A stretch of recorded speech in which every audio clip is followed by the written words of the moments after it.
Excuse me, I'm sorry. I think you're mute, so we cannot hear you. All right. Good morning, everyone. For those of you who are based in Asia, good afternoon.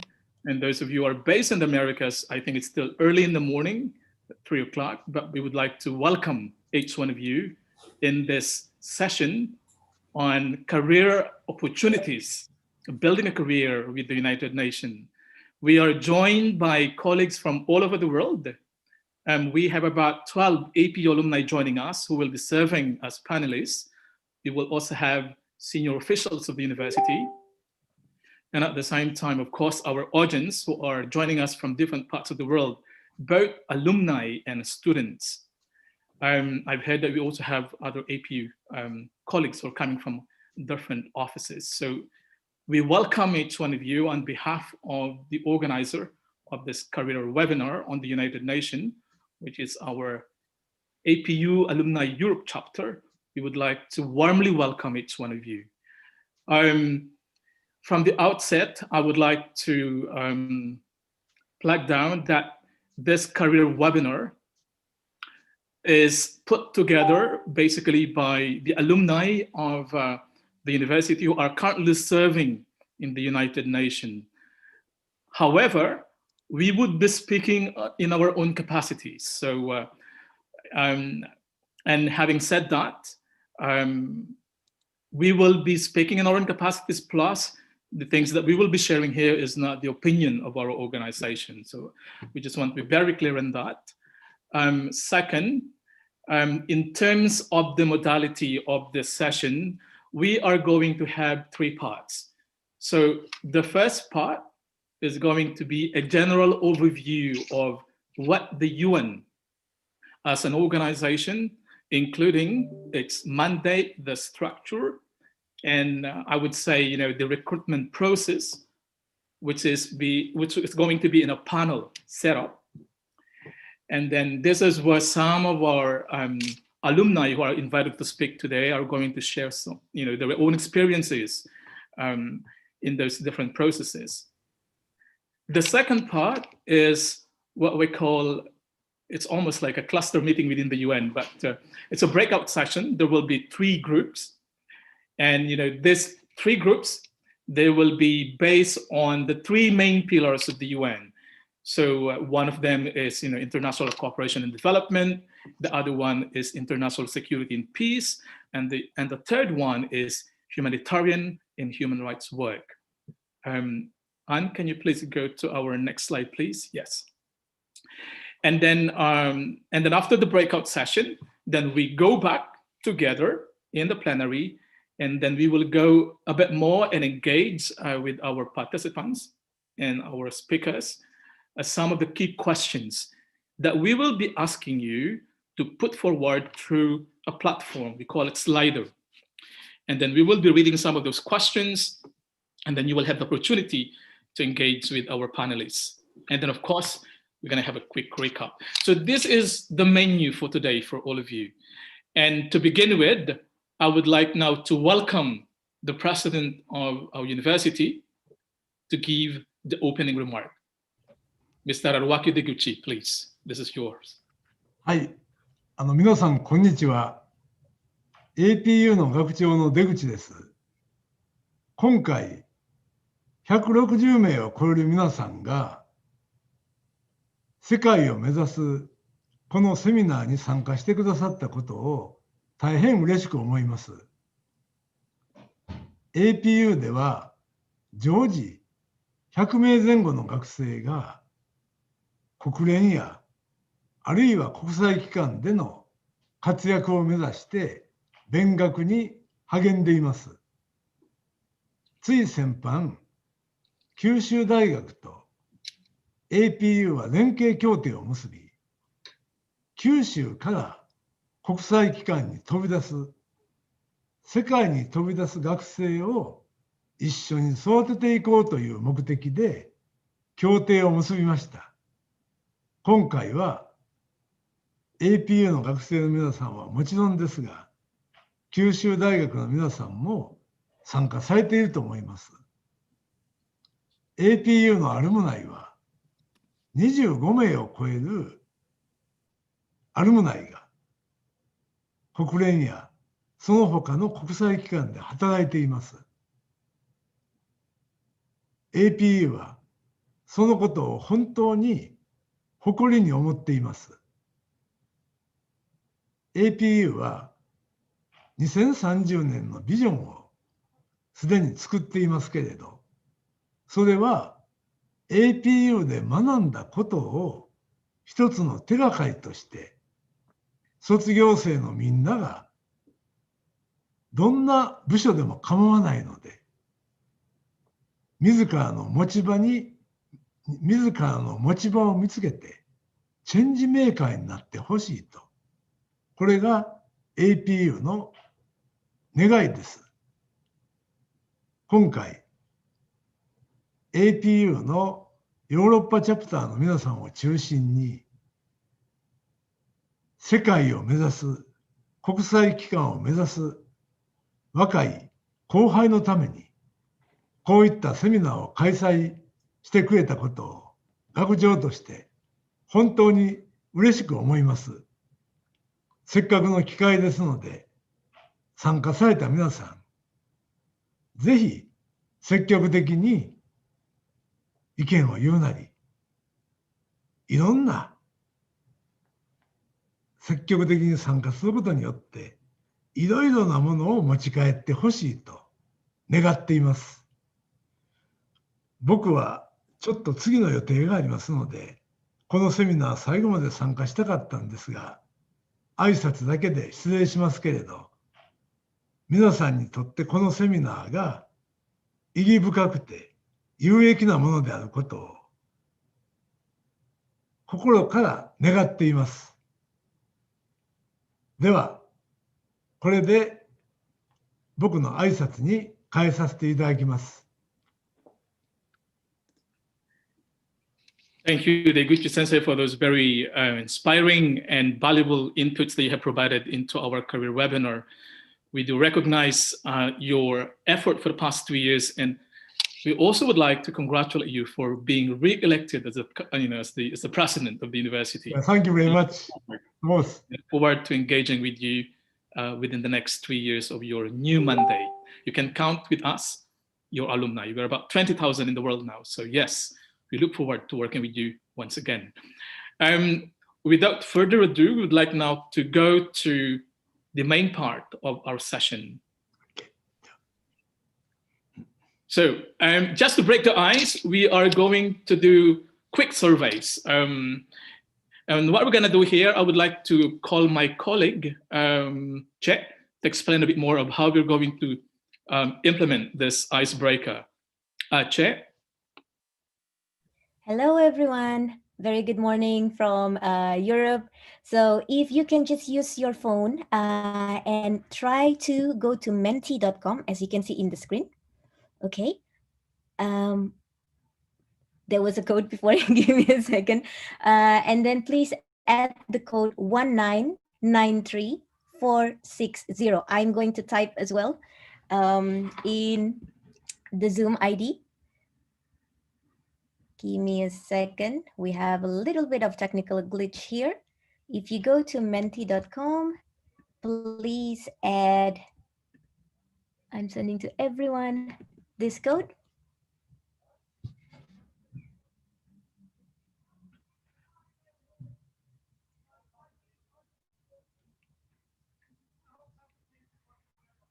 And can you go to the second tab, the next Menti, please? I think the code is different. Yes, please.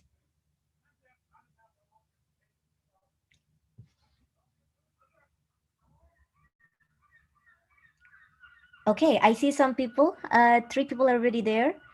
And could you please press the letter S on your keyboard? Okay. Wow, look at that.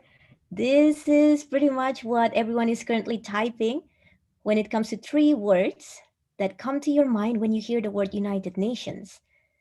We see 3 people for now. Let's wait for more people. I put the code in the Zoom chat, 1993460. Let's wait. Maybe we have some delay due to internet connection. but we should be seeing more words. Make change, human rights, diversity, peace, international, worldwide. Anyone else adding?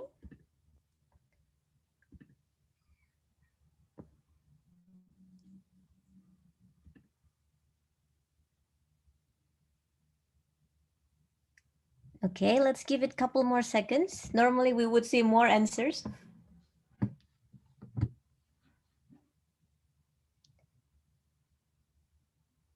Okay, we've got some questions. If you go to menti.com and please add the code that I just shared with everyone, I am going to type again. Please go to menti.com.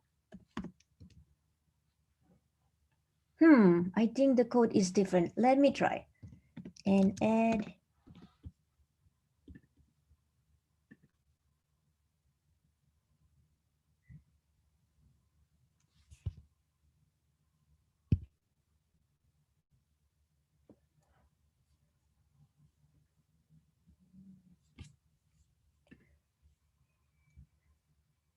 I wrote, but those are not showing here. Okay, and I don't mind showing my screen now. I think we have some technical glitch.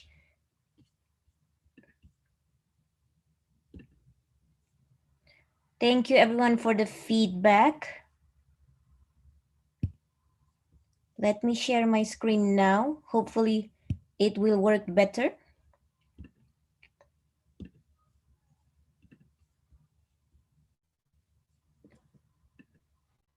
Okay, yes, so seems like the code has been refreshed. If you can go back to your phone, please, and use this new code, 1993460, please.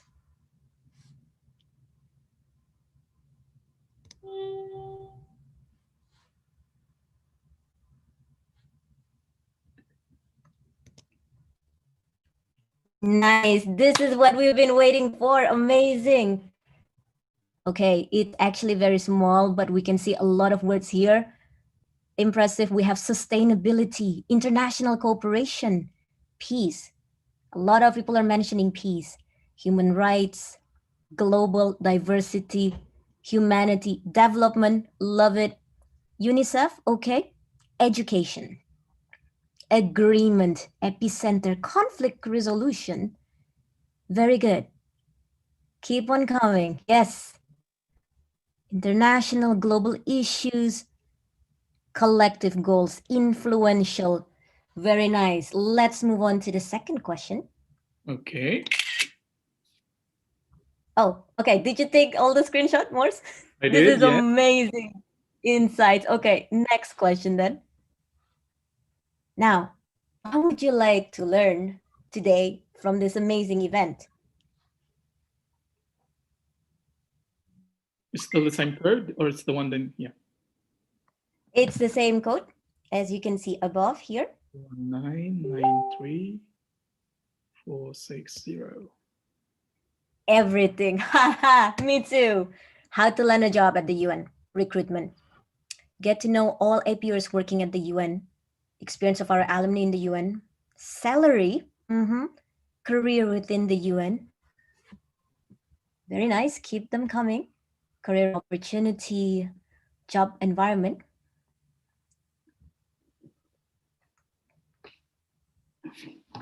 Very good, keep going. How to get internships, very nice. Anyone else? What does UN work include? Okay. How the alumni build their career. How to get in UN system. International legal. Skill sets required. Very good. How to apply to UN. How to stand out in the recruitment process. Advice that I can give to my, okay, this one is cut. Okay, high school students. What makes working at the UN fulfilling? Great, great insights. Morris and all the panelists, are we good with all these insights? I Shall think we those are move on? wonderful These are all questions and interesting. insights indeed. Right. I think we Wow. can still coming in. Right. Okay. Workflow. This is Okay, wonderful. I'm going to stop sharing now, but thank you so much, everyone. And back to you, please. Wonderful. Thank you so much for that very quick feedback that we received from you. Very concise. I think that would provide a lot of insights for our panelists to start, formulating some of the responses. Some of you have asked you that you want to get to know more a bit of the UN and the work that we do, the mandate, the structure. I would like to start by showing this very basic photo. This is a photo that I found in one of the publications. Normally, this is a photo that could describe, what does a UN staff does in the UN. You could say somebody's signing, somebody is behind a person signing, somebody is, basically inside the helicopter, moving some boxes, people in uniform. And then of course you have the UN flag. This is a plethora of of what UN staff actually are doing. But we also do much more than this. But I'm showing this photo because there's something wrong on this photo. Can somebody quickly mention what's wrong in this photo? You can unmute yourself. Anyone who would like to guess? 5 seconds. What stands out in this photo? Anyone? Yes, very good, Shira. Thank you. It's all men in this photo. What's wrong with this photo? There's not a single woman. Now, put that in your mind for now. I would like you to also formulate some questions, very important question, on the role of women in the UN, in the United Nations. When you talk about when you talk about career, in the United Nations, half of the world are women. There's not a single woman in the photo. Yeah. So what we can do is we are going to show a very short video about what the UN is doing in different parts of the world.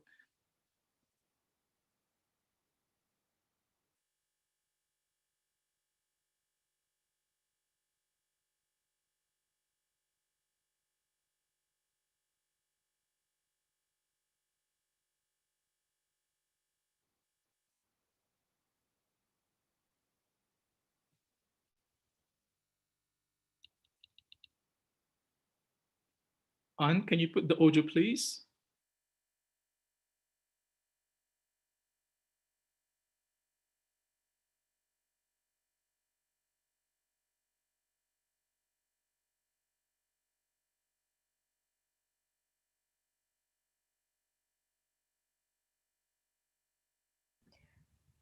And you need to unmute yourself, please.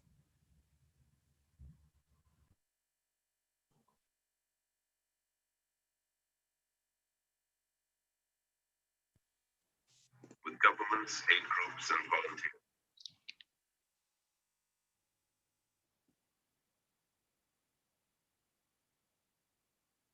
No, the video is still, the audio is still not working.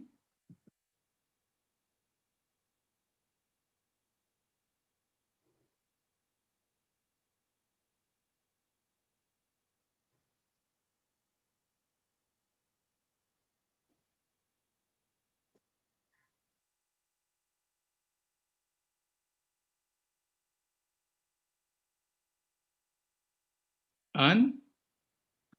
Sorry, Morse, we encounter a technical issues right now, and the sound is not playing. I see. Okay. Yeah. Could you please a brief introduction about the video, Yeah, perhaps? Yeah. Right. Maybe it's better if we go now to the next slide.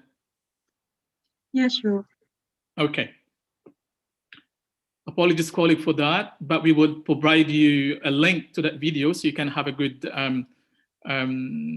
you have the opportunity to watch. So basically what, in summary, when we talk about the overall structure of the UN, It is not a single institution.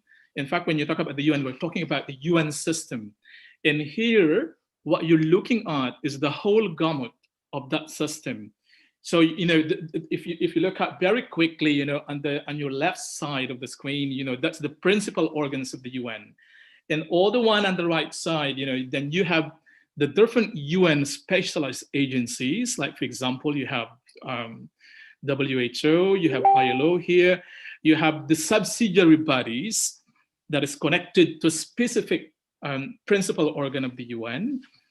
You also have different functional commissions that are in general, you know, that are located in different regional offices of the UN, like one in Bangkok, for example, you know, one in Nairobi, in Africa.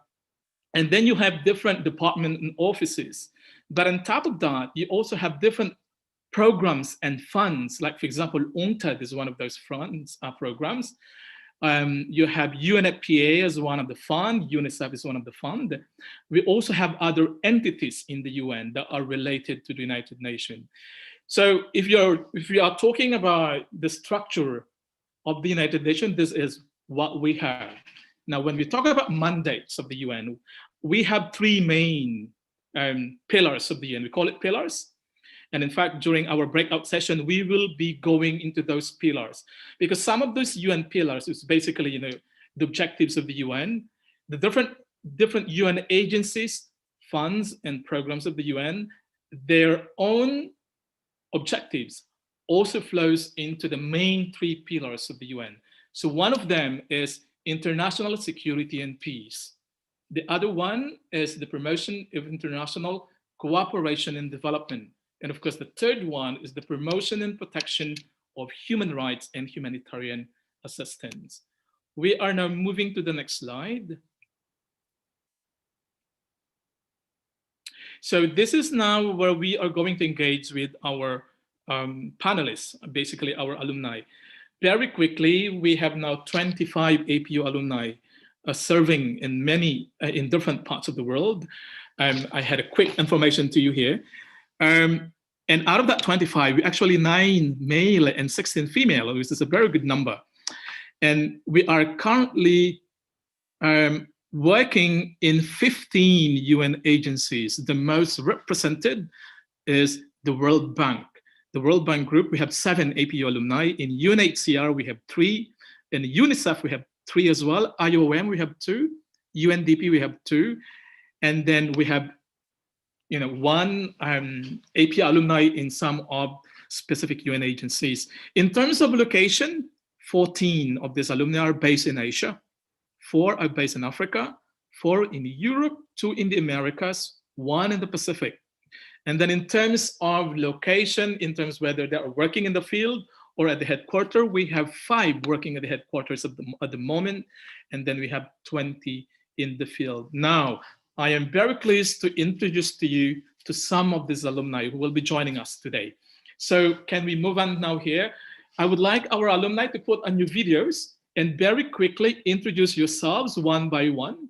First, by telling us, you know, your name, where are you coming from, you know, the year of entry and graduation from APU, the course you have taken, and your current designation or your position in the United Nations and in which UN agency. So this is yours now, please, go ahead.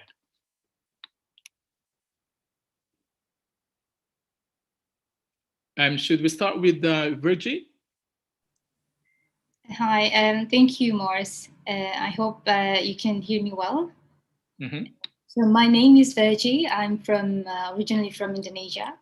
So I came to Japan to APU in 2007 and graduated in 2011. I did my undergrad in College of Asia Pacific Management at that time.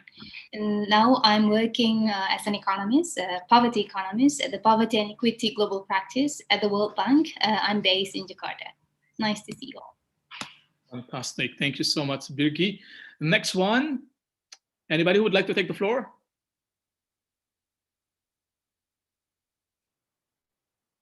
Anyone? Anda. Go ahead. Hi, greetings everyone. 大家好. I'm in Beijing. My name is Martin Dennis. I'm Belgian and Italian. I entered in APU in 2008 and graduated in 2012. Although I was in APS, I also did the International Strategic Studies program at the time. And now I'm working in UNICEF China country office in the planning, monitoring, and evaluation team. And my specific role is a reports officer. So I work both with programs and partnerships teams. Fantastic. Nice to meet you all. Thank you. Right, there you go. Any other panelists who would like to share? Hussein? Hi, everyone. Good afternoon from Manila. I'm Hussein. I work with the International Labor Organization. I entered APU in 2004 and graduated in 2006. But I only did my master's in APU. No, I was based in Kyoto for my undergrad, but I thought that maybe APU would be an interesting kind of training ground if I wanted to work for the UN, and it turned out to be a very good experience. So I'm managing a labor migration project right now, and I'm here to provide some advice for prospective UN staff. Nice to meet you. Thank you, Hussein. I'd like to call on Yusuke. Yusuke-san? All right, while waiting for Yusuke, maybe Ekaz. Sorry. Yeah, go ahead. I was muted, sorry. Good afternoons. My name is Yusuke. I'm a graduate of the APS 2009. And I'm currently working with the UNHCR and Uganda's in charge of this capacity building support for the refugee status determination process here. Thank you. Thank you, Yusuke. Ekaj, are you with us? Yes. Please. Good evening, everyone. I'm Ekraj Sabor. I'm Thai from Thailand, and I was at APU from 2001 to 2003, even though I got my degree officially probably between 2004 to 2005.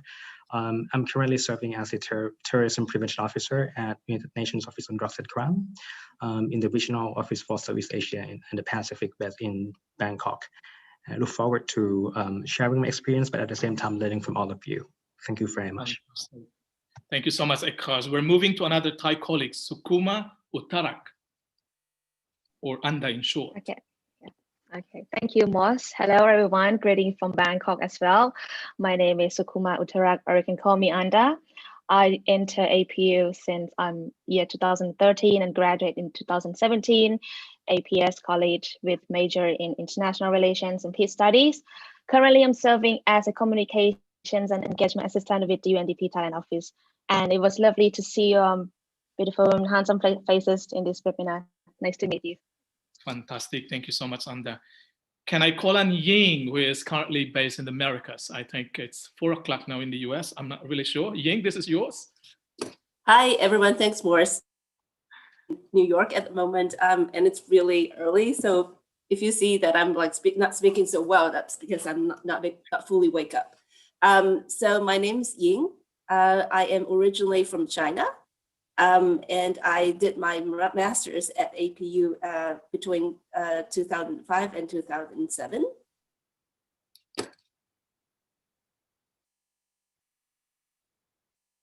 Ying?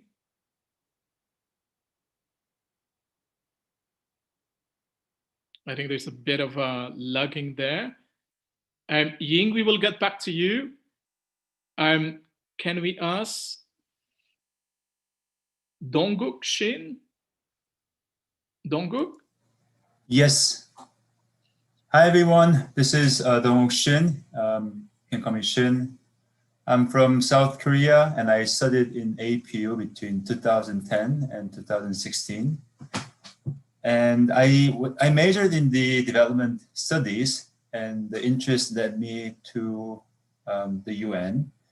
And I was an intern at the World Food Program, and now I'm serving as a UN volunteer in Germany. I think I'm still at the beginning stage of the UN career compared to some other colleagues here, but I would love to share what I know. Thank you. Thank you, Shane. Ying, would you like to come back? I think we missed a part of your introduction. All right, it looks like Ying is not yet back. Can we call on Amp? Hi everyone, my name is Am, or you can call me Pompanot as well. So I studied APU from 2013 to 2017 in International Relations and Peace Study. And currently I'm working with UNDP Thailand Country Office as a Social and Policy Innovation Specialist with Kunanda as well. So yeah, really happy to see you all today and nice to meet you. Fantastic, thank you so much, Amp. Tsuji Shinohara-san. Tsuji-san. Yes, can you hear me? Yes. Okay, nice to meet you. My name is Tsuji. I'm from Japan, and then it's been almost 1 year since I came to Bangladesh, Dhaka, and now I'm working for UNICEF as an emergency officer. So I entered the APU in 2004 and graduated for 2008. So I was in APS and studied education and international relationship. Thank you. Nice to meet you. Fantastic. Thank you, Tsuji. I'd like to call on Siapa. Hi, everyone. It's great to be here, and I hope you can hear me well. My name is Siapa Surathamrong. I am from Thailand. I was in APU to study APS program from 2008 to 2012 with emphasis on the comparative cultures and societies. I got sidetracked for a while and I started working with a Japanese company, but now I am a program associate at the UN Climate Change Regional Collaboration Centers for Asia and the Pacific based in Bangkok. Nice to see you all. Thank you very much. I know that we also have other alumni who are currently working in the UN. I'm not really sure if they're here. They have not registered as a panelist, but if it happens, that one or two of you are here, we would also love to, that you introduce yourself. Is Tiha? We have a colleague from the World Bank. I think Tiha is he here? Or I think we have another colleague from IOM. Pern, are you with us? All right. Well, I think that's it for now, unless I have missed anybody. If I miss someone, then just please unmute yourself and take on the microphone. Is there anyone? I just wanted to say that I'm back. Sorry that my internet. Yes, please go ahead. We missed part of you. Please reintroduce yourself. Okay. Up until which point did I speak? I can't remember. Halfway. No, please. Okay. Just do it. Yeah. Okay. So yes. So I was saying that I joined the World Bank Group. I think last month. I think that's probably where you lost me. So before that, I was actually working with the UN Secretariat, and that is the entity I think that is missing from our sort of list of alumni. And then yes, I think yeah, and also my field is communications and partnerships. So after joining first UN Women as a partnerships analyst, I moved to the secretariat and did a lot of communications related stuff. But now at the World Bank, I'm also a communications officer. Very nice to meet you all, and I apologize again for the internet connectivity problem. No worries, Ying. Thank you so much. Thank you. Thank you, colleagues, for introducing yourselves. It's really interesting, that we were classmates and schoolmates. I know we're calling each other colleagues. It's weird. But anyway, what we'd like to do now is we would like to engage now with our panelists. But the first I would like to do is, to ask a basic question to our panelists. Your motivation. How did you end up working in the UN? What motivated you to work for the United Nations?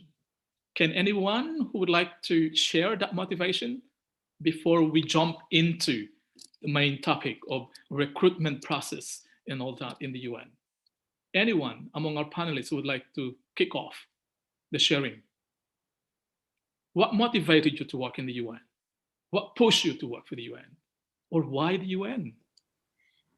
Morse, maybe I can come in because why I really wanted to work in the bank. Everything began at APU actually. I met one of the Nobel Prize winners, Muhammad Yunus, at the time. He was invited. I think it was 2010. I think he came to APU and then he made these presentations about social businesses. Right.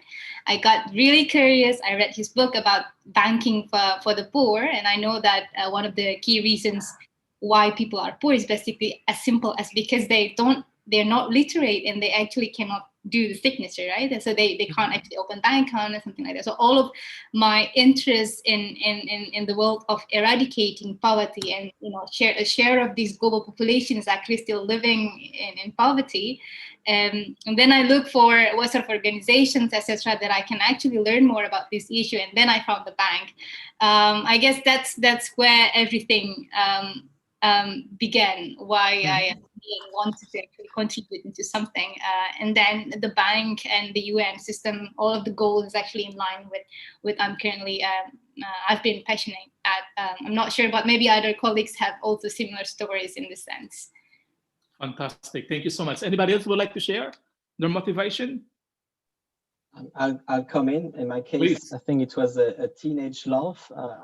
Since I was a teenager, I always wanted to join the United Nations. For me, having all the countries of the world and people from all over the globe coming together to try to tackle some common challenges, that was very strong. And it's one of the reasons why I flew to Japan at 18, and also to be able to understand another part of the world, having been in Europe all before that. And yeah, that's my core reason.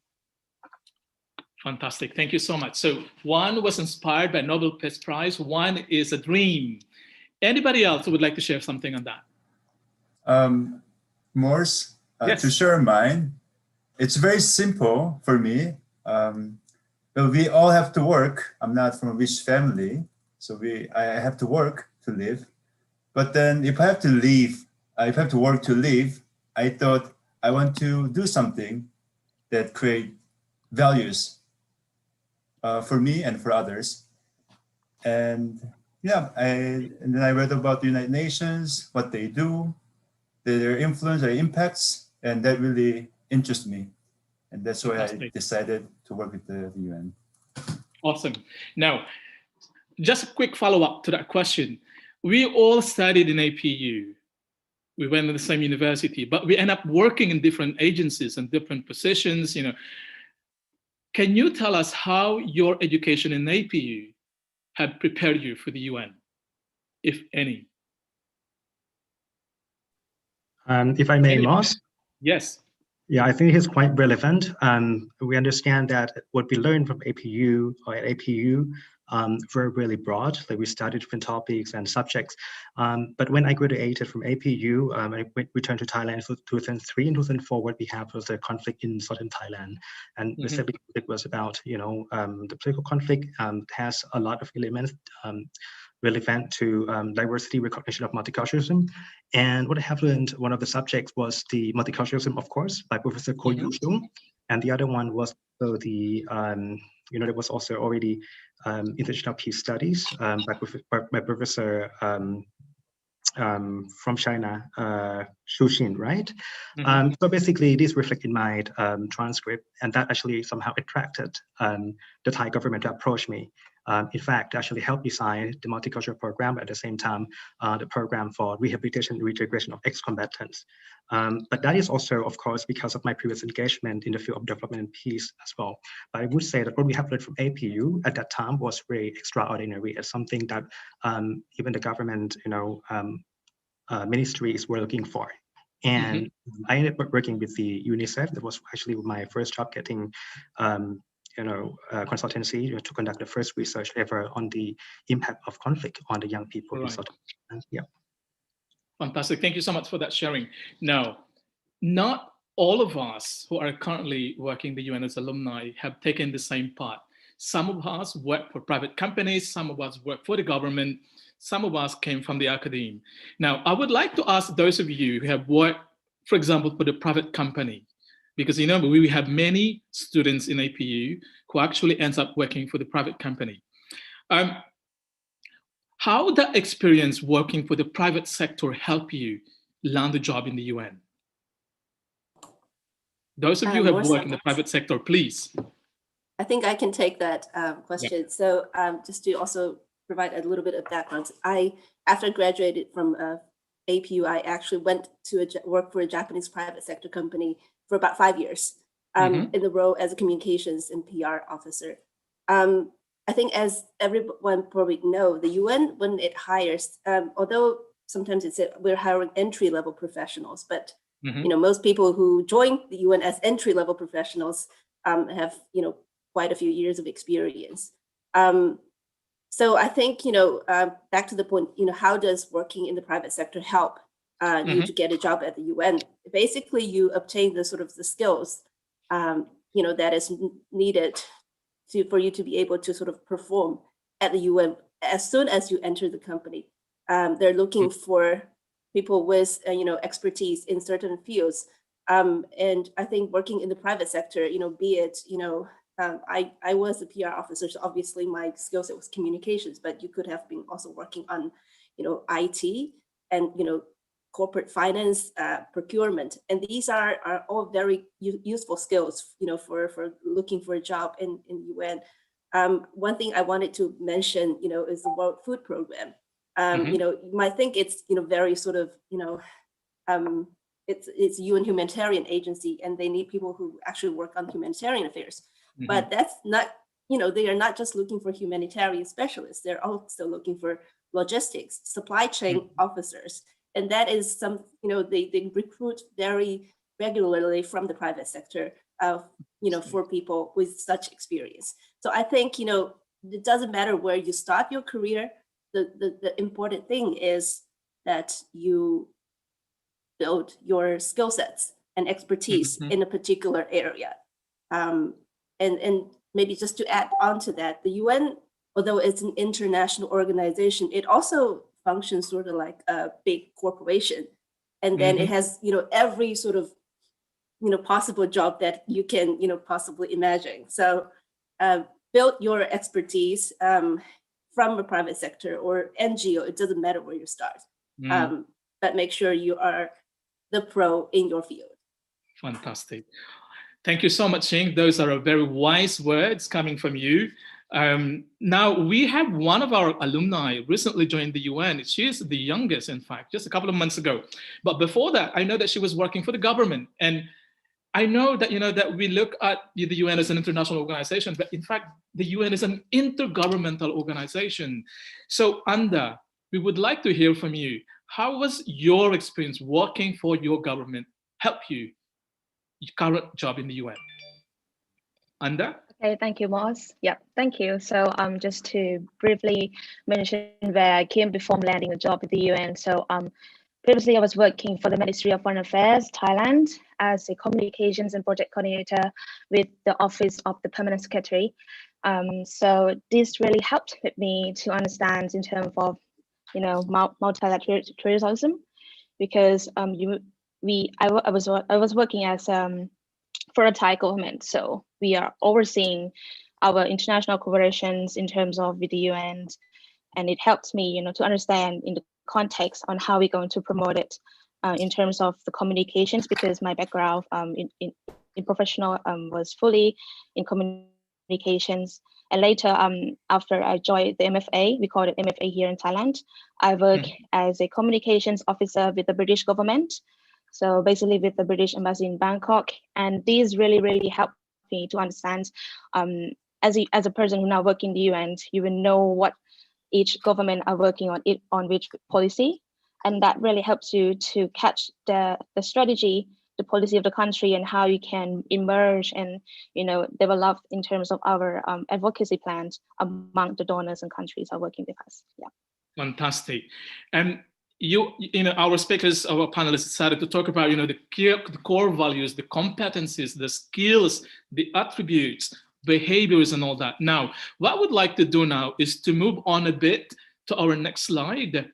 We would like to introduce to you, you know, two concepts that are very, very important when you are interested to work for the United Nations. We call it the UN core values. and core competencies. I would like to ask one of our panelists to explain a bit more, what are the UN core values and what is it for? Hussein, would you like to say something on this? Yes, Morris. Actually, I prepared for this. Fantastic. Thank you so much. So again, I'm Hussein. I work for the ILO, but before that, I also worked for UNESCO, regional office in Jakarta. I had some evaluation consultancy with the World Food Program, UNDP. What I'm saying is that the core values of the UN are shared principles, and I can attest that these core values are shared among the different UN agencies in the system. Now, I'm going to talk about 3 core values. The first one is integrity, and then we have professionalism, and then finally respect for diversity.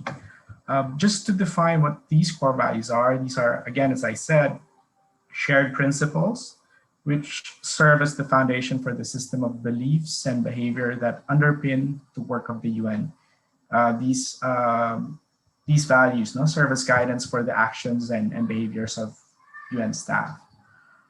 It also creates an organizational culture and environment for personnel to contribute to maximum potential. Now, I don't want to take the time to define the 3 core values one by one, but I just want to take off from the common concepts or stereotypes that the participants have of the UN. And I noted 3, one is peace, change, and then you have diversity. For peace and for these concepts, basically, these are positive concepts that are the exact opposite of negative concepts, meaning issues, right? Development issues. And the UN is there to actually, think of solutions to these issues. So when you have peace, the opposite of that is conflict, right? The opposite of that is political pressure. So the first core value, which is integrity, is there to help UN staff, act without consideration of personal gain.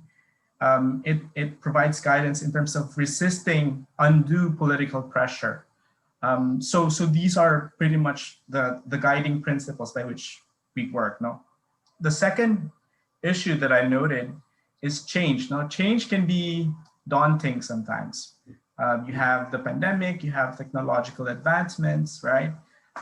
Professionalism for the UN means that we can demonstrate competence and have a high regard for results. It shows our persistence when faced with challenges. No? So we're talking about future of work, we're talking about automation, we're talking about our skills, the relevance of our skills that we learn from the university and the need for us to upskill every single time in order for us to be marketable. So professionalism is very important for the UN as well. Finally, there was a big word there that says diversity, and Morse pointed out at the start that the picture showed only men. And I think that is a challenge for many countries now, for many member states of the UN. But in the organization, I think it has been set as a standard that respect for gender equality, for the empowerment of women, particularly respect for different religious beliefs, political beliefs even, different ethnicities. So that's the mission that the UN has in terms of working, particularly when we go to the field, because you'll see a lot of people from all walks of life, and it's very important for us to see each other eye to eye. So that's my task, the UN core values, and I'm now turning over to my colleague Martin of UNICEF to talk about the core competencies of the UN. Martin? Thank you, Simon. Hi, everyone. So this is Martin, right now in China. I've been in China for almost 7 years with 3 UN agencies. I was with UNFPA before, the United Nations Population Fund, and before that, the Resident Coordinator's Office, which is basically the office of the sort of ambassador of the Secretary General to China. And before that, I was in UNDP in Timor-Leste, and I'll talk about that a bit later. So the core competencies, basically, they are the common standards of behavior to guide how we work every day based on the core values that Hussein just mentioned. And you know, some of you ask about how do I get a job in the UN? Well, one of the aspects to do that is to have, there will be an interview. And at the interview, the majority of interviews will be competency-based interviews. This is where you'll have to show, to illustrate examples of how you demonstrate these competencies in your past. And that can be already now in your student career, how you're doing that. So what kind of competencies are we talking about? In UNICEF, we kind of, all the UN agencies have their own, have the common sets of competencies, but sometimes we organize it differently on how we assess staff on a yearly basis. Because it's very important to say that these sets of competencies is both to attract staff, but also to assess performance, and also to help develop staff to foster these competencies, and also to retain staff. So for us, we have 8. We have organized them in 8 competencies. The first one is to build and maintain partnership. It's a very core competency. Again, this is about how we work. Everyone should do that. And again, these competencies in the UN system apply to every single staff member. The second one is demonstrating self-awareness and ethical awareness. This is also a very important one, that and again, how we live our core values. This is really how we say it. And the other one, and that's one you might note because it often comes up in interviews, it's the drive for results and for impact. So you might want also, you know, as you prepare one day for these interviews, to have some examples of what you did to be able to achieve a specific result. Innovation and embracing change is another core competency as well. Managing ambiguity and complexity. We have also thinking and acting strategically. And another one that's extremely important and comes up again a lot in the interviews is working with people. The ability to work with people is central to the work of any organization, and especially also in the United Nations. And lastly, we also have to nurture, lead, and manage people. And that applies to people who have managerial roles. So those are our core competencies. They apply to everybody, but obviously there's a level. We have 3 levels in UNICEF. We have one that applies to everybody. We have one that applies to managers. And we have one that applies, the highest level, applies to managers of several teams. So heads of offices, for example. And so that's all on the competencies. Those are what helps the UN system to stay on track, to create a healthy workplace environment as well, and to help us achieve results, in our case, results for children. Over. Thanks to you. Thanks to both of you, Hussein and Martin, for walking with us, you know, those very basic, fundamental core values and core competencies of the organization. It's very important for our audience to understand that, when you are interested to work for an organization like UNICEF, UNFPA, or the UN in general, you have to ensure that, that the core values of those organizations, resonates to your own core values as well. And because, that core values are actually, those are shared principles and beliefs underpinning the work of the organization. You will be dealing with them in and out on a daily basis once you get in there. And those core competencies, in addition to my colleagues have mentioned, those are also the basis of the staff development. When the UN started to look at you when you are already inside, when they started to look at trainings that is relevant to you, when you start talking about career planning from within, and also very important, performance management. I just had my own midterm appraisal from my chief just last week. And those, those core competencies underpins, the assessment once you are inside. So take note of them: communication, teamwork, planning and organization, accountability, client orientation, creativity. You need to be very tech savvy, and you should be committed to learn continuously. Sample languages. But by the end of the day, it's all about integrity. It's all about professionalism and respect for diversity. So that's where the core values, competence of the UN. Now, I would like to move on to the next very important question that, that we always ask. How do you end up working for the UN? So this is a snapshot of the recruitment process in the UN. some people, they they come back to us and tell us, no, I submitted, my application. We never heard from you. Some people will say, well, how come it takes so long for the UN to, for the recruitment process, to go through or to finish? Yes, in general, the UN, when you apply for a job in the UN, it's a global competition.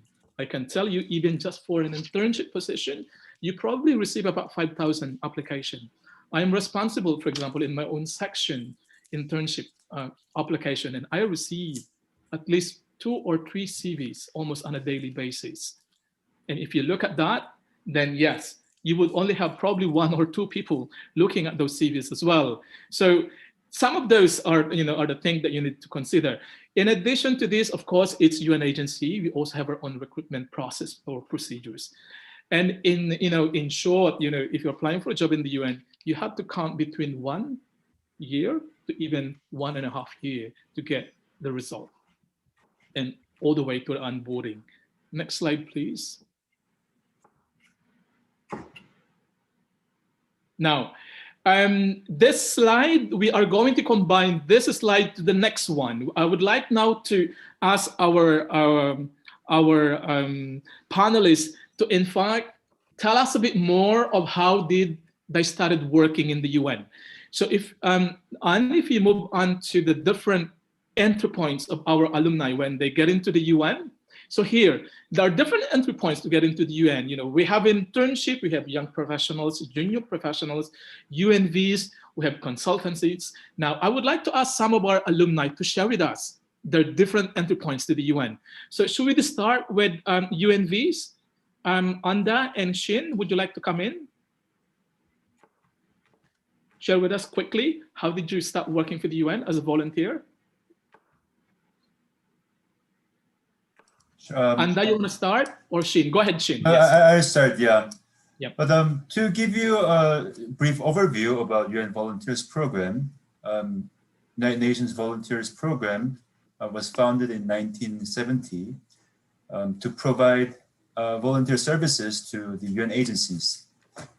And now in 2020, there are over 9,000 UN volunteers working with the United Nations, and they offer services in every possible professional fields that you can think of, from administration to finance, logistics, IT, communications, you name it.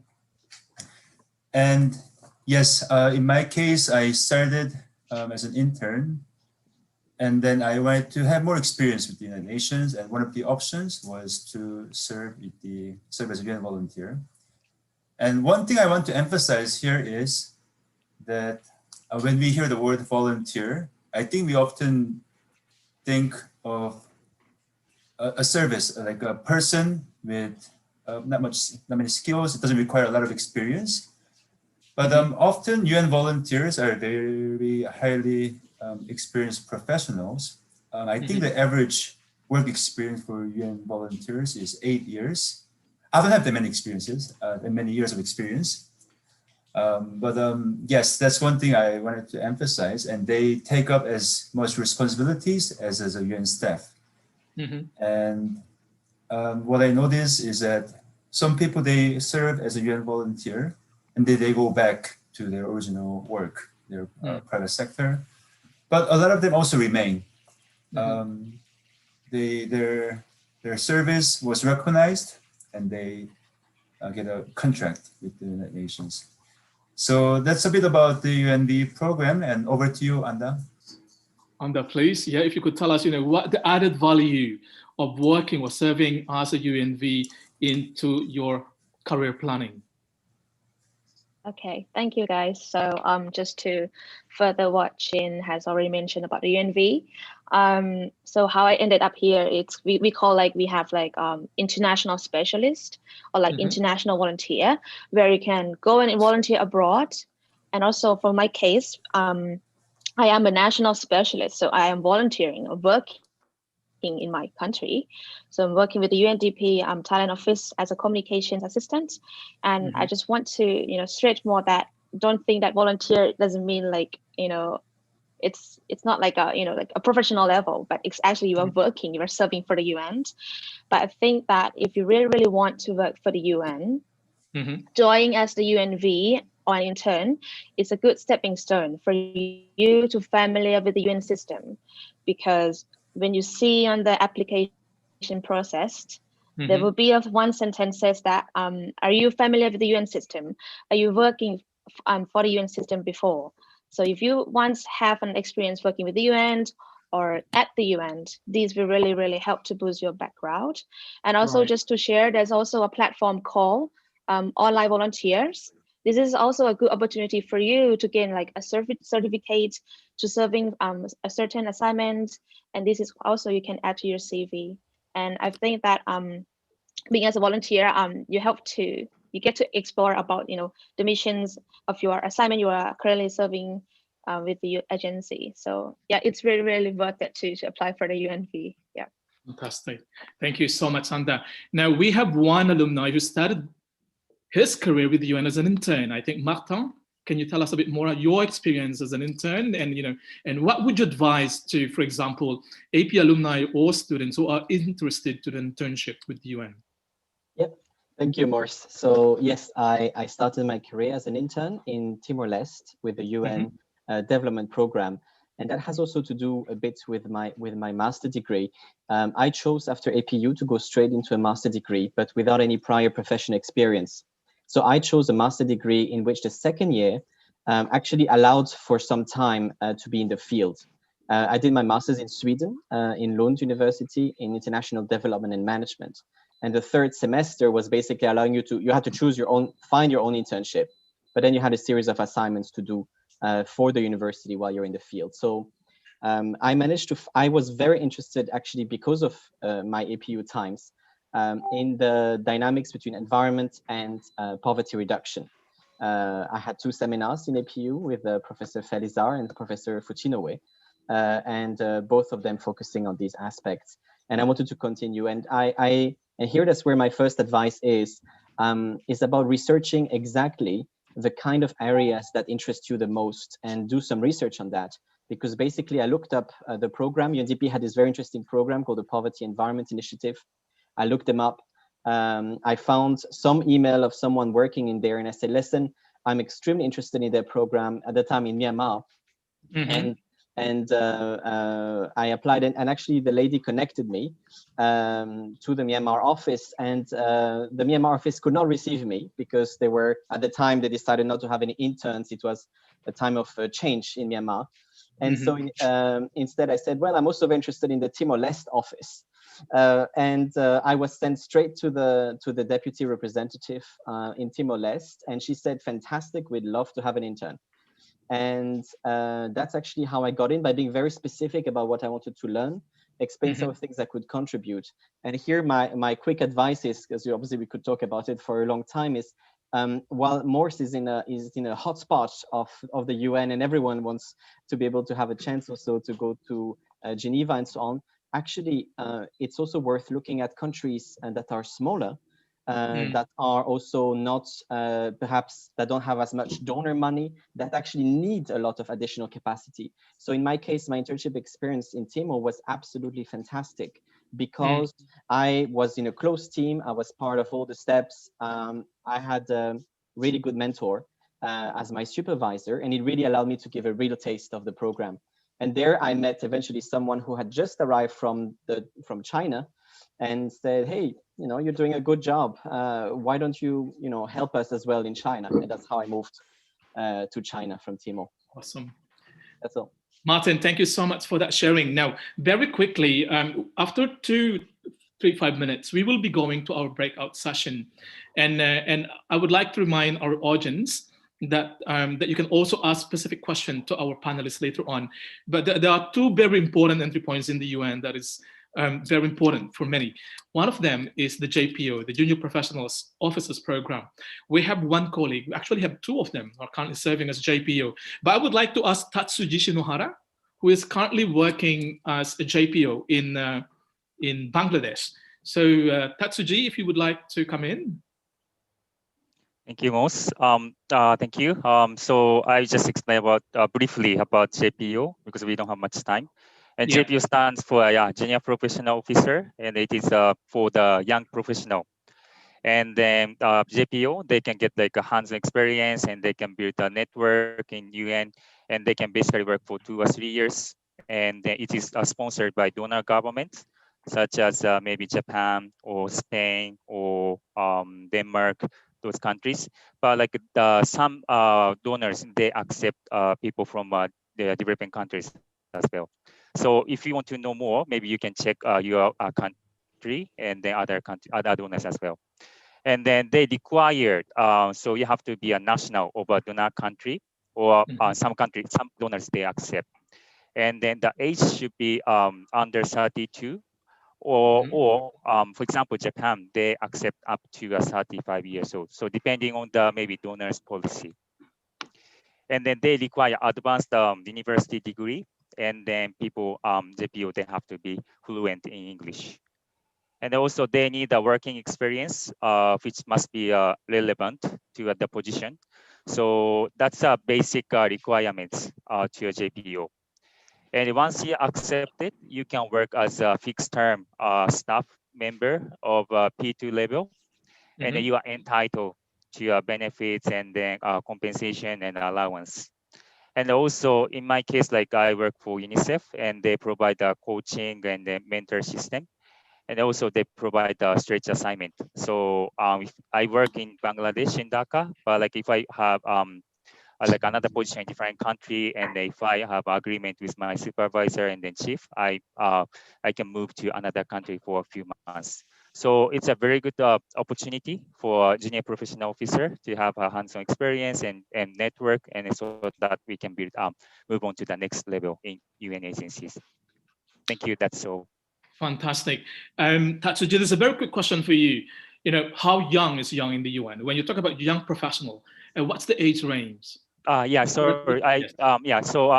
for JPO, it's maximum under 32 years old. 32. Yes, but like Japanese government, they accept 30 up to 35 years old. Wow. So you can check maybe donors policy, and then they mention that age. Awesome. Tsuji, thank you so much. We are moving on to the last part of the segment, which is the YPP, the Young Professionals Program. Ying, please come in.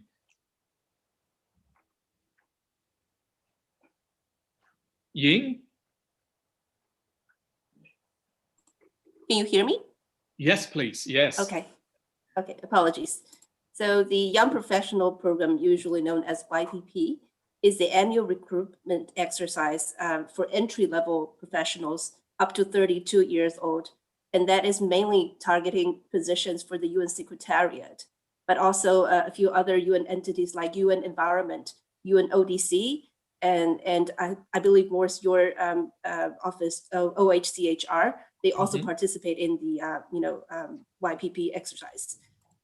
So the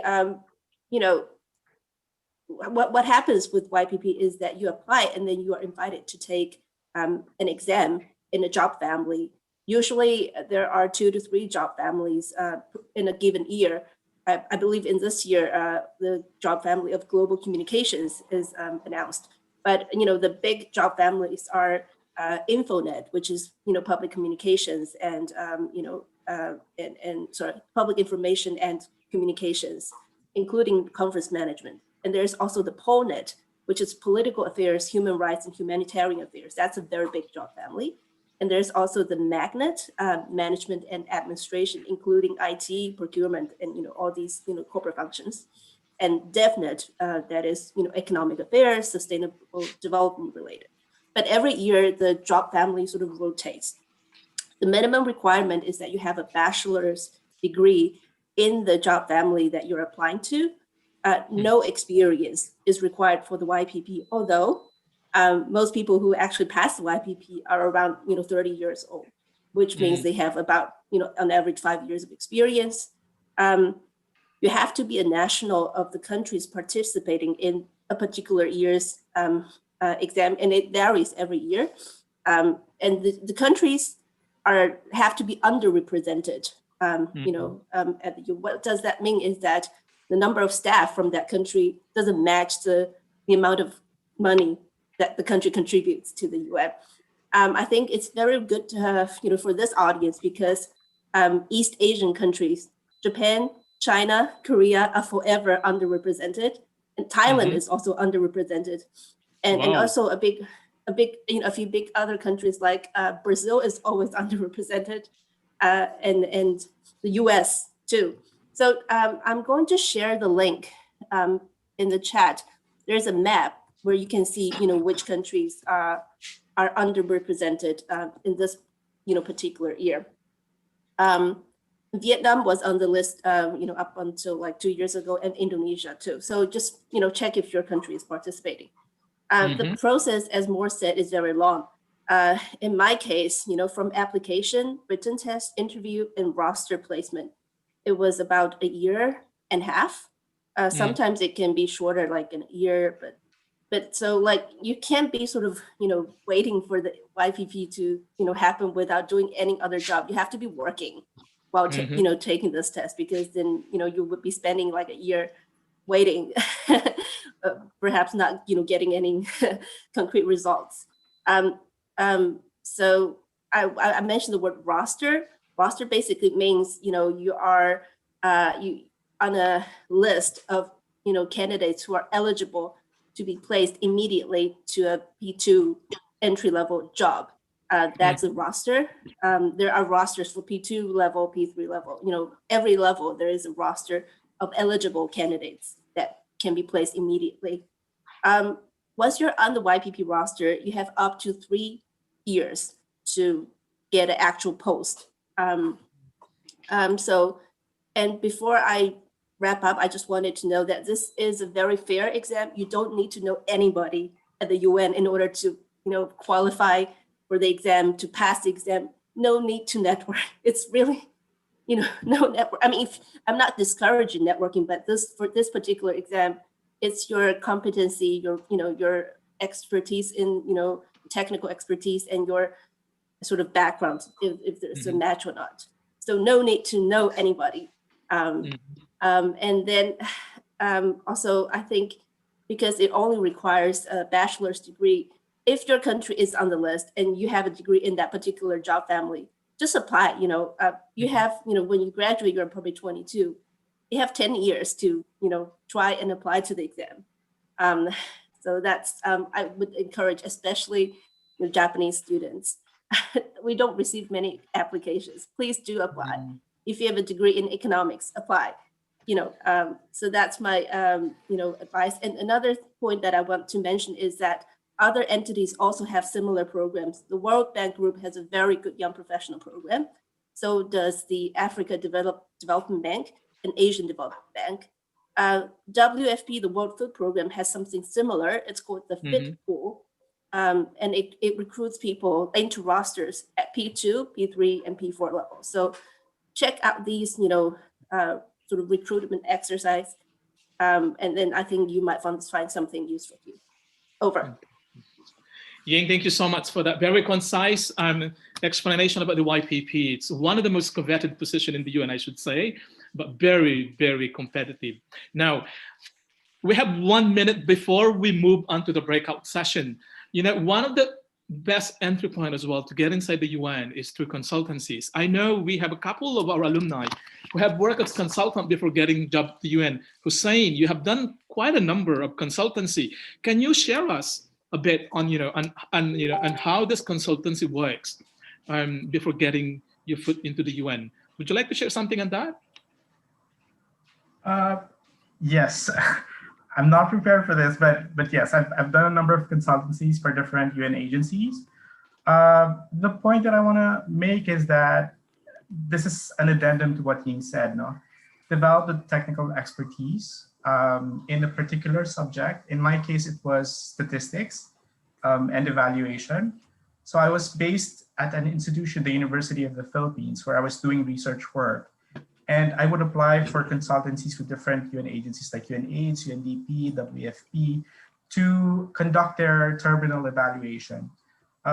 So what I'm saying is whatever work you're in, whether it's academe, whether it's with the government, this is work with the United Nations because the UN works with different stakeholders. And so you're already building your credentials, whether it's through the consultancy route, whether it's through the government or the private sector. If the end goal is to work with the UN, you're definitely going to build on that credential if your track is one way or another. So build that technical expertise in a particular subject, which would be your comparative advantage when you compete. Fantastic. Thank you so much, Hussein. I would like to let our colleagues who are joining us via Facebook Live and YouTube that we are about to wrap up this segment of our webinar. And we are moving now into our, we call it the breakout session. So there will be 3 breakout sessions. But before we do that, we are going to share to you a link of what we call a Slido. And this is where our audience, anyone who is joining, who's with us today, they can actually put forward questions to any of our panelists. You can put a generic question, or you can address specific question to any of our panelists. So take note, the link is here, Slido. Che, would you like to explain a bit more about the Slido and the question? Yes, thank you very much, Moore. So for those of you who are live with us in Zoom as well as YouTube and Facebook streaming, you can use this QR code or go to slido.com and enter the password without the hashtag, which is APU-UN. Start adding your question. At the same time, you can also vote if you want your question to be voted, or if you see other questions as well that you'd like to vote. Once we come back from the breakout session, we will be checking all these questions on Slido, and then we will start answering from the top voted question. So yes, don't just put your questions, please also vote, because the more votes a question has, the more chances we would have the time to answer that particular question. So go ahead, slido.com, the passcode is APU-UN. I will also type in the Zoom chat as well. Excellent. And yes, we are seeing several questions already. Don't worry, keep on adding. Once we're back from breakout session, we will check this page again. Awesome. So please take note, our panelists, those questions will be, will get back to us when we have the Q&A right after the breakout session.